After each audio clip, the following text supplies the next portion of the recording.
կապ չունի անցյալում ով ես եղել, կապ չունի 10 տարի առաջ ինչ կյանքով ես ապրել, ով ուզում ես եղի, եթե եկար Տիրոջ տան մեջ կյանքդ դուր Աստծուն ամբողջությամբ, մնա հոգևոր ուր որ կգնաս, գիտես մնա հոգևոր անգամ բանկի հերթում, չէ, կարելի է չէ ընդեղ էլ մնալ հոգևոր, մնա հոգևոր, երբ որ տղեկ մեքենայով խցանման մեջ կընկնեք, մնացեք հոգևոր, երբ որ ինչ-որ մեկը մեքենայով ձեր դեմը կկտրի, ես շատ եմ տեսել մարդիկ, որ այդ պահին չեն կարողացել մնալ հոգևոր, ու մի ժամանակ ես էլ չէի կարողանում մնալ հոգևոր, երբ որ իմ դիմաց ինչ-որ մեկը կտրում էր, մենք յուրաքանչյուր պարագայում պիտի մնանք հոգևոր,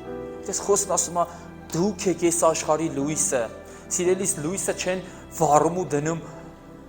մահճակալի տակ, այնտեղ լուսավորություն պետք չի, լույսը բարձր տեղ են դնում, որպեսզի ամբողջ իր տարածքը լուսավորի,